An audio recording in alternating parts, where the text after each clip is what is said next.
Director Room 237, and I have another review for yet another horror film, modern horror film, released by IFC, or IFC Midnight.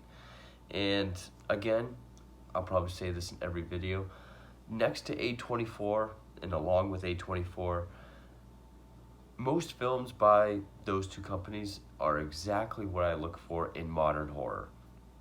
To me, that's why I watch modern horror, not so much the mainstream theatrical ones. Just, it's more my taste, it's more what I'm into. And Hulu has a bunch of them.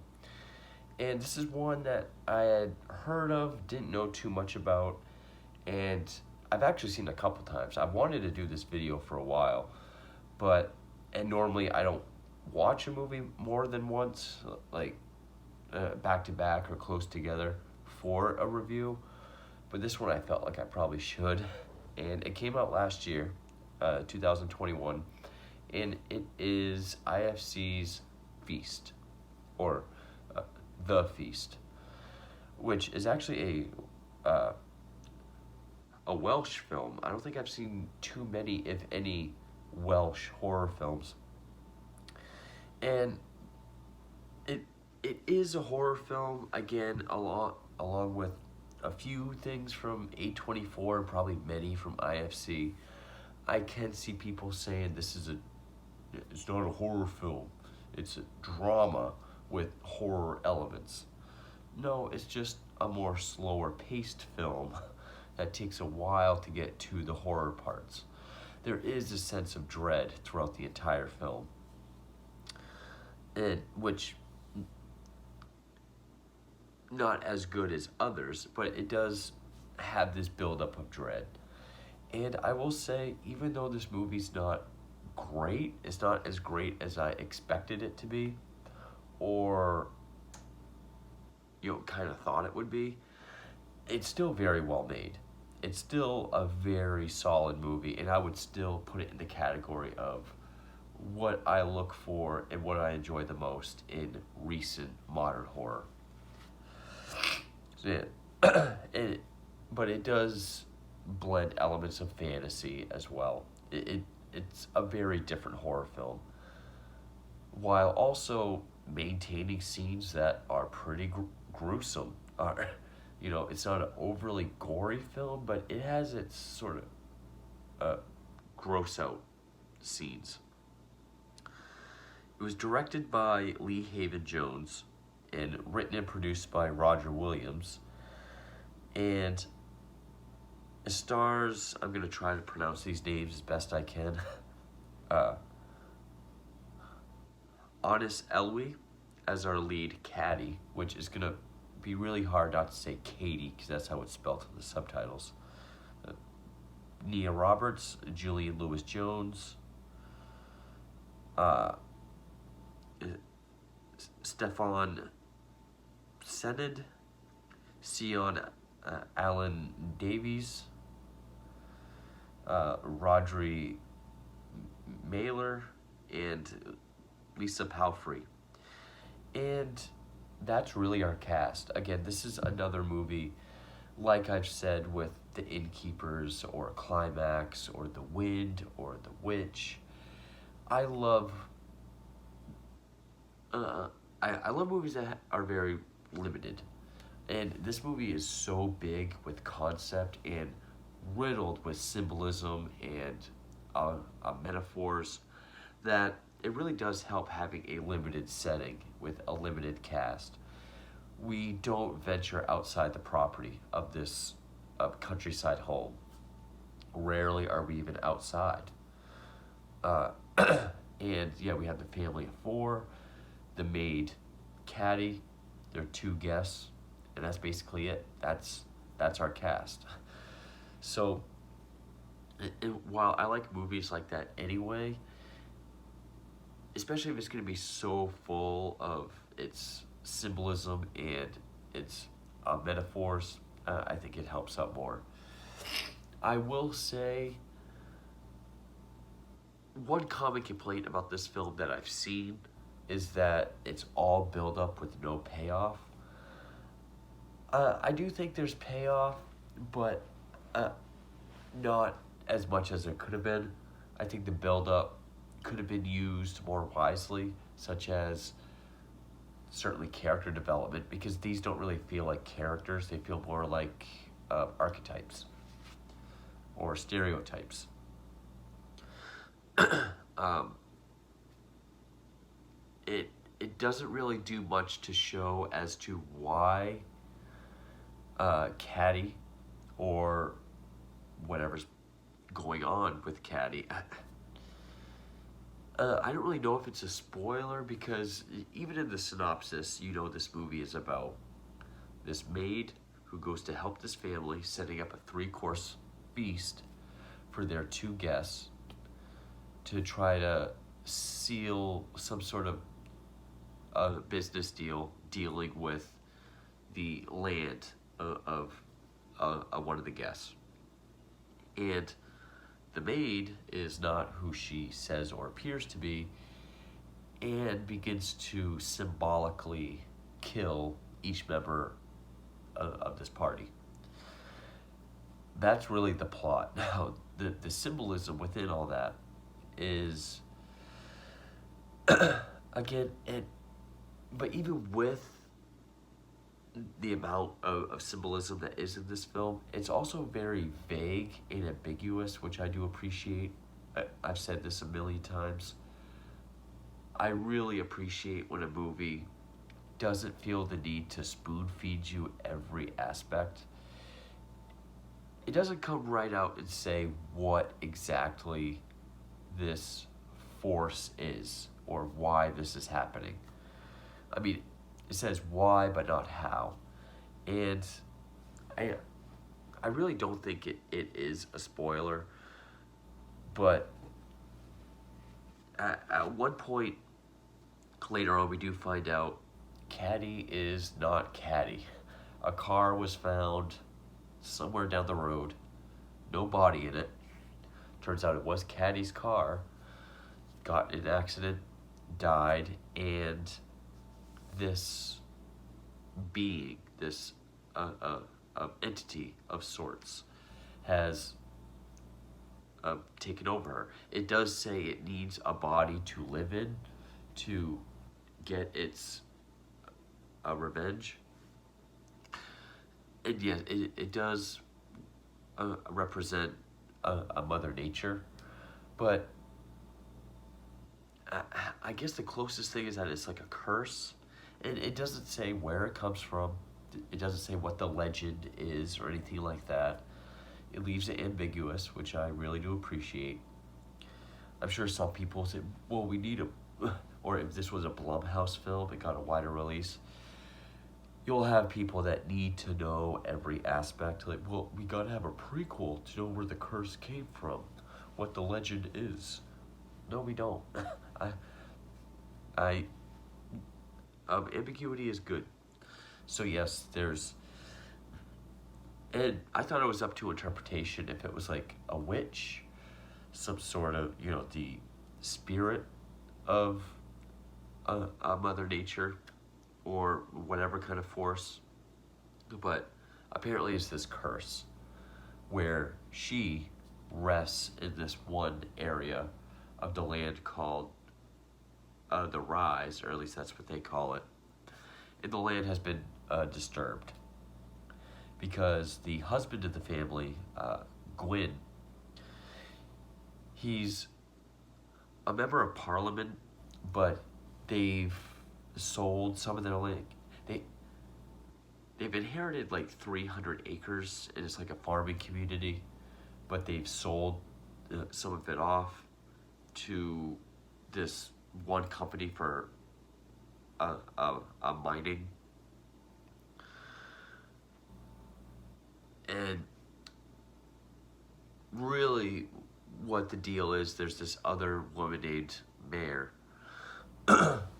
who they want to drill on her land. They think they found this cave underneath the Rise. They want to check it out. So they're trying to seal a deal to be allowed to dig on her land. And with all this mining, it upset she or her, and now she's come back for a revenge.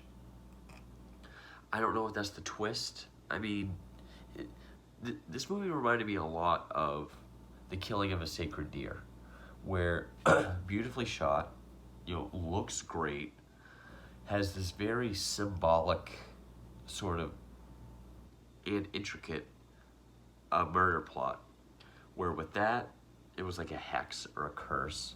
Here, it's a curse coming back for revenge. Super,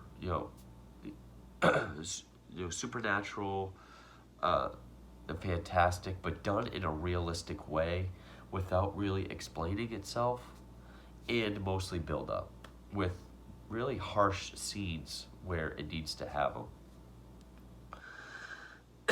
And really, there are chapters, and I'm sure people put this under the pretentious category, which most of my favorite horror films of the last at least 10 years have been called. It has these chapters, kind of like a Tarantino film. I don't remember all the names. Some of them are kind of long and poetic, kind of pretentious sounding. But like the first two acts leading up to the feast is really just seeing Caddy help prepare this dinner with the wife. And sort of getting close to each family member one at a time and kind of planting the seeds of her planned punishment. Which I will say each death is poetic and it does make sense. But it feels like I can see why people would think there's very little payoff with this build-up. Again, maybe if the characters had been more developed. For example, the husband, Gwyn, we get he's a member of parliament and he's an avid hunter. He shot and killed 2 rabbits, which will be used for this dinner. Which, when he carries them in, obviously Caddy, essentially being a Mother Nature, is very upset by this. And the mother we get, she probably came from a humble farming family, and now she's used to this lavish, wealthy, rich life, almost kind of embracing being someone that she's really not, and even, but also really upset by her parents' I guess recent death. The elder son, which, how did you pronounce? Guerin. He's a doctor who is taking time off from his practice to train for a triathlon. Now, there is something about his character that is revealed and was hinted towards that they really do kind of push. He's not in the film much up until, from the dinner scene on. But the times we do see him, I was like, I'm willing to bet he's blank. I'll wait till later to save it. I don't know if that's supposed to be a twist either. That's another thing. These don't feel like twists or really reveals. It just kind of feels more like the movie's catching up, if anything, or is explaining it kind of late. I mean, that's why I went ahead and said it's this curse. Then the sorry I'm stuttering so much. Younger son, Guto,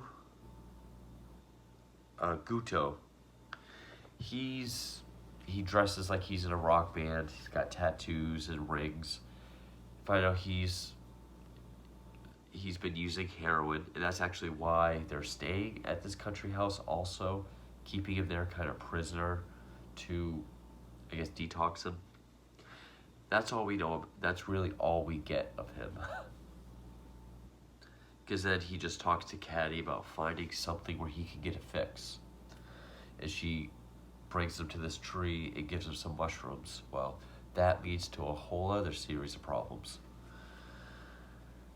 There's really no family conversations either. I mean, there's one conversation that the dad has with Guto about, him using heroin, not being allowed to go back to London where they normally live.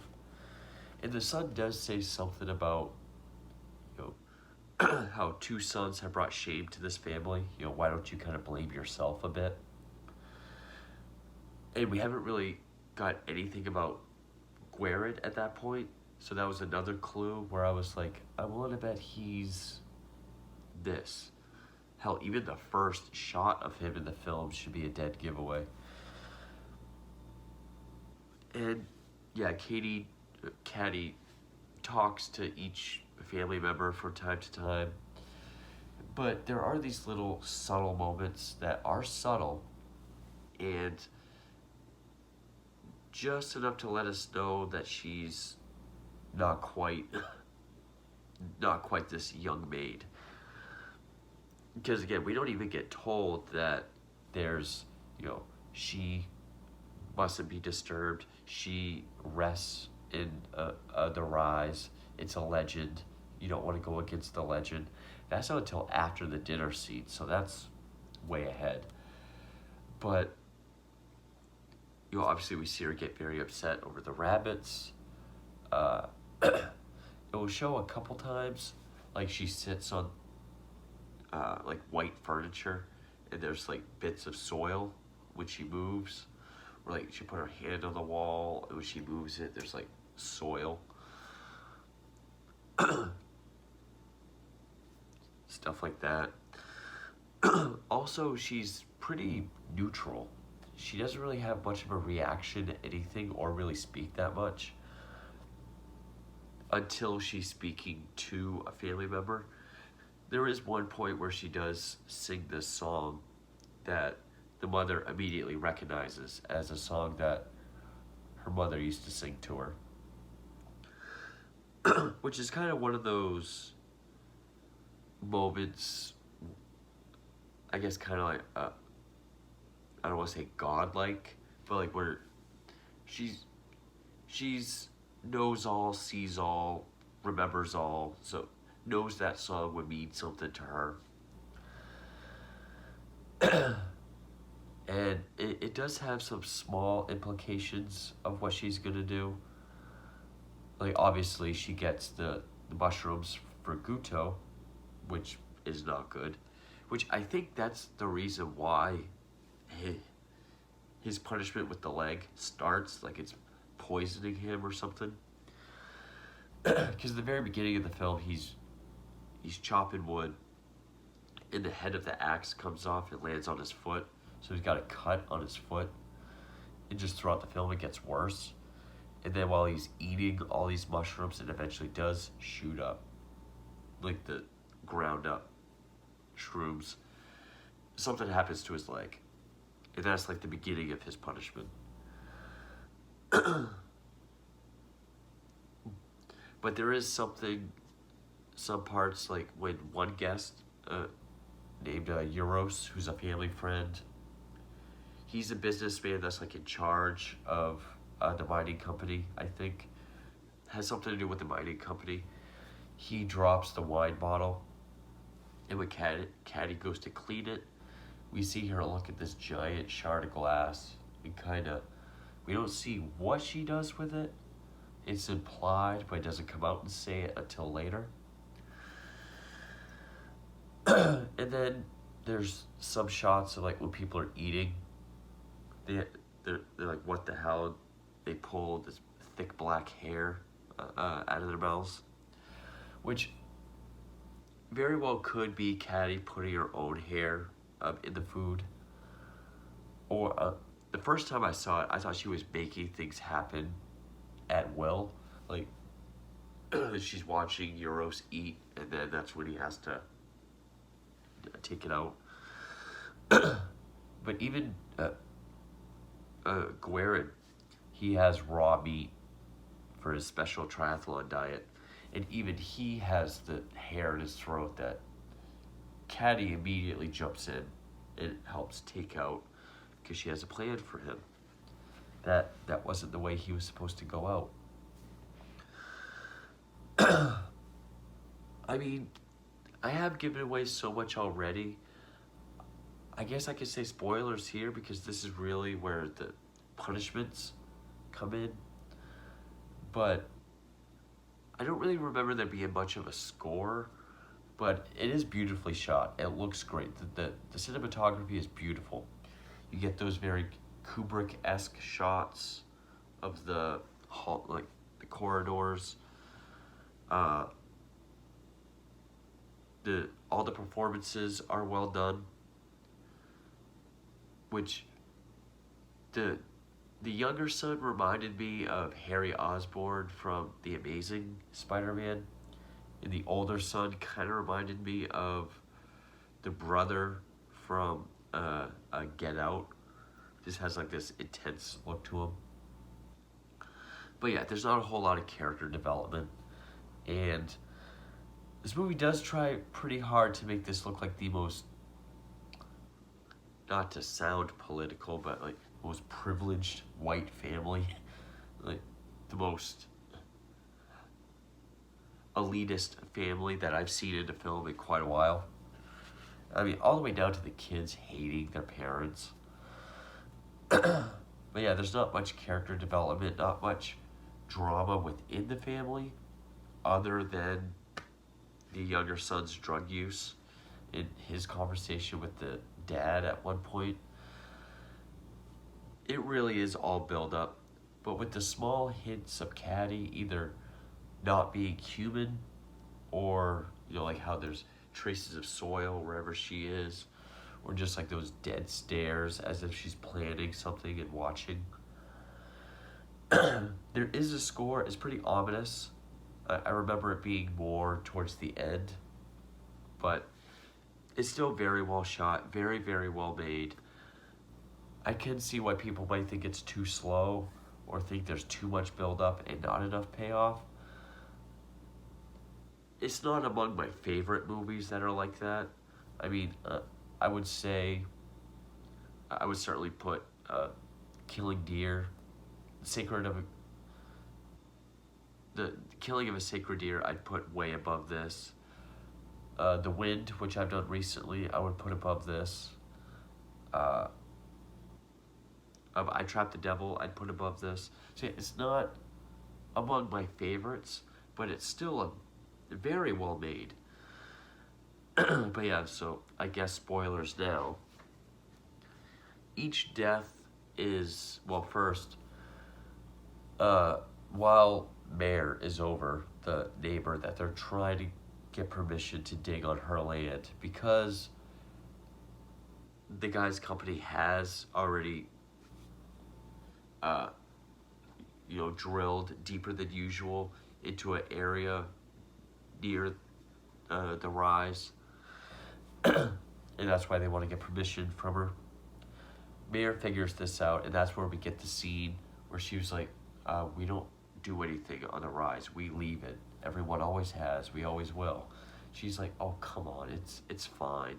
She's like, no, you know that's where she rests. She can't be disturbed. She's like, you know the story. She says, it's just a legend. Don't worry about it. And again, I like how they don't get into explaining it. It does help make it more realistic, because if that situation were happening, two people who know each other with this known story, they're not going to say like, you know the story, and then go into the story in depth so the viewer can hear it. And also, keeping it vague and ambiguous helps eliminate the factor of it sounding silly or stupid, because at this point you've had all this build up that any story they would give might sound stupid or underwhelming at best. So I'm glad they didn't really get into it.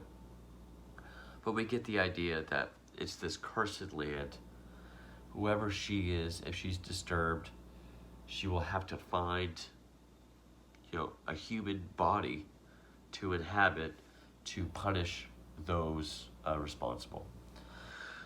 Still, even at this point, we don't know specifically that it's Caddy, but we know Caddy's the one behind everything. So, Guto gets kicked out of the table for being rude about his brother's Robbie. He shoots up some of the concentrated shrooms, and now the cut on the top of his foot is now like spread all the way up his leg. It's even got maggots in it. It's all rotted. Caddy goes in to check on him, and when he has to help, like she licks up his leg, and even a maggot sticks to her lip. It's pretty gross, but the dad always hears this high frequency, which is supposed to represent the drilling, because the drilling or the equipment causes this high frequency, or drilling into the ground causes this high frequency that she would have experienced and what woke her up. So he hears that. This is what we find out. And again, I suspected this throughout the whole movie, that Guerin is a supposed rapist. While he was a doctor, he was supposedly assaulting his female patients while they were put under. And that's why he's on leave or quit or whatever, but doing this triathlon. I mean, even the first shot of him, it's him in his spandex, looking at himself in front of a mirror, kind of grabbing himself. When Caddy takes Guto out to the woods to get the shrooms, you kind of see Guerin peeking behind a tree, and just the way he's breathing and kind of the way he's moving, looks like he's doing something. The one conversation that Guto and Guerin have, Guto suggests that they just leave. They leave their parents, go back to London, possibly get Caddy to give him a ride. And that's when he says, I saw you out the woods together. He starts asking if they did anything sexual, which upsets Guto. It even has like this, like, use your fingers, like this intense look. So I was like, he's some sort of sexual deviant. Don't know how or what kind, but I'm willing to bet he's some sort of sexual deviant. Come to find out, yes, he is. So after she licks his leg, Guto has somehow crawled or been brought out to this spot out in the woods. And she brings Guerin out there because she's been trying to seduce him, I guess, using his sexual prowess or insatiable lust to her advantage. So they make out a few times, and she brings him out to where Guto is, hands him an axe, the same axe that he used to chop the logs earlier. And yet Guerin chops his leg off.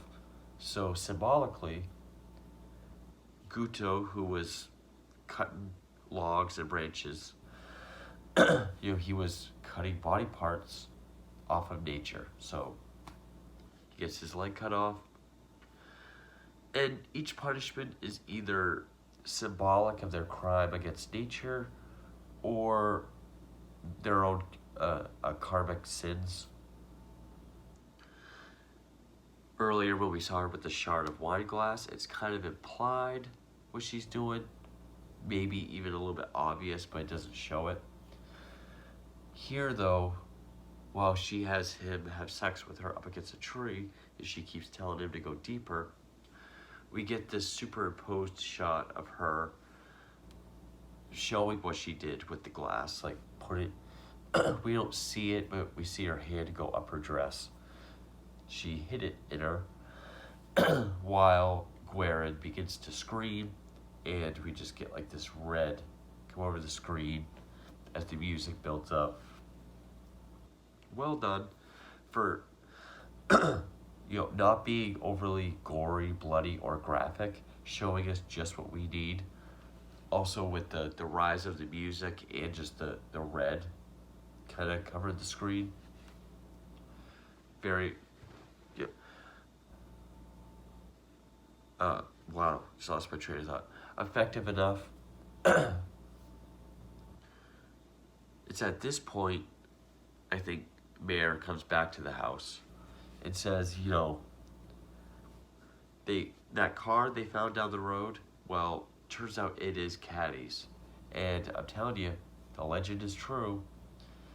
I think she has come back and has, you know, inhabited Caddy. But I think I don't even really remember what happens to her, but just as the wife finally understands, even grabs a knife and asks the friend there, Euros, it's like, have you seen Caddy? He's like, no. She grabs a knife and walks off. But we see Euros is like fiendishly eating this food, like he can't get enough of it.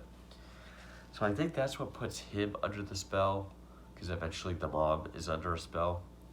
But before that, the husband is suffering the high frequency so bad that he's pretty much immobile, just screaming. Caddy brings him into this one room that is supposedly the wife's getaway room. One character even says it looks like a cell. It's just like this quiet, dark, empty room that's like open for the rain or whatever. It's supposed to be her getaway to collect her thoughts and have some peace and quiet. Well, Caddy brings him in there with this long sort of needle, sticks it in his ear until it goes into his brain and kills him. Again, like a drill that he's responsible for. So the high frequency that woke the spirit up, disturbed nature, and the drilling that he did to nature is now happening to him. So now, the mother, who's now under her spell, puts on this one dress that we see earlier in the film, does her makeup, and serves Guto's leg to Euros. And yeah, she's like kind of cutting it like a holiday ham, putting pieces of it on a plate. And Euros is so under the spell now, entranced by this food, that he's eating it like a rabid animal. Because, she's sold and exploited and got wealthy off of, this land, whether it was hers or not. That now the land that was destroyed, even the part that their house was built on, because I think they even used trees from the forest to build the house.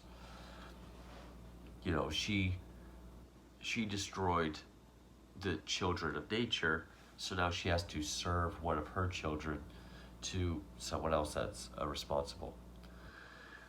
Till eventually, also under the spell, she grabs a shotgun, points it right at Euros' face, and shoots him. But then I think she comes out of it and realizes what she's done.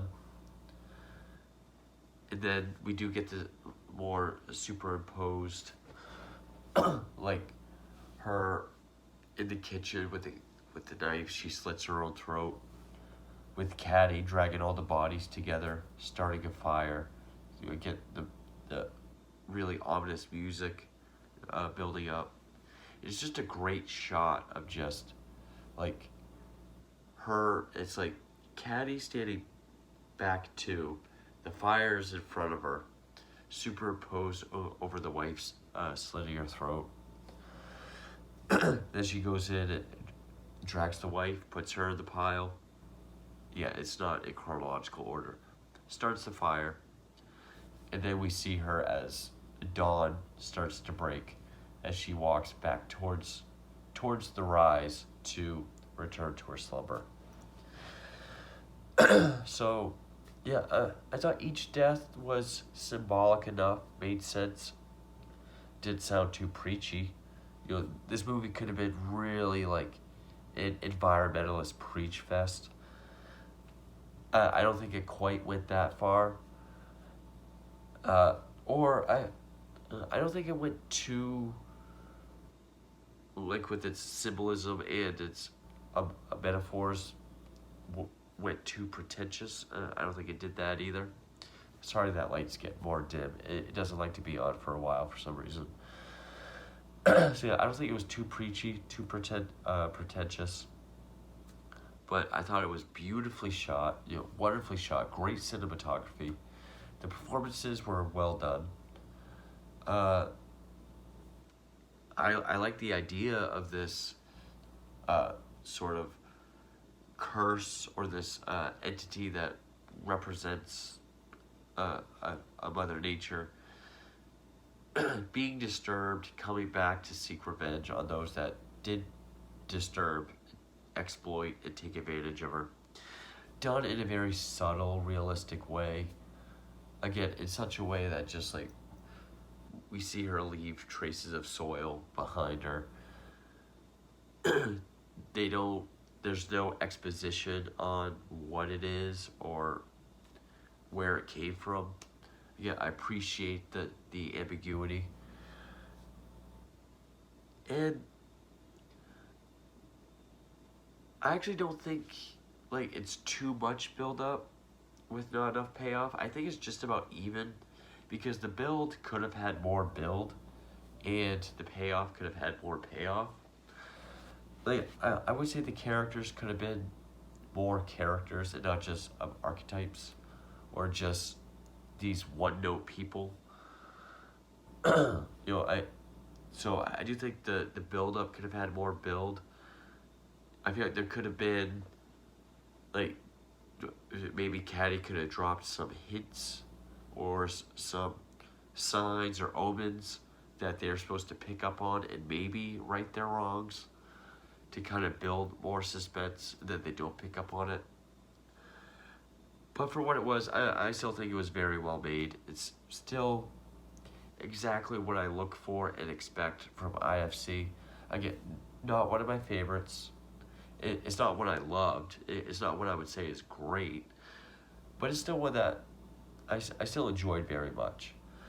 But yeah, I still have a handful of these IFC films that I want to get to. I still want to do I Trapped the Devil. This is another one I've been wanting to do for some time. One I did just watch recently was a Rent-A-Pal, which I was very surprised by. I was very blown away by that. But yeah, this is 2021's The Feast, and while not great, while not one of the best from IFC, still what I look for in modern horror. This is kind of my taste, along with things like The Killing of a Sacred Deer and things like that. So still, while not great or one of my favorites, still very well made. And if you stuck through this whole video, I would still recommend it. But anyway, thank you for watching.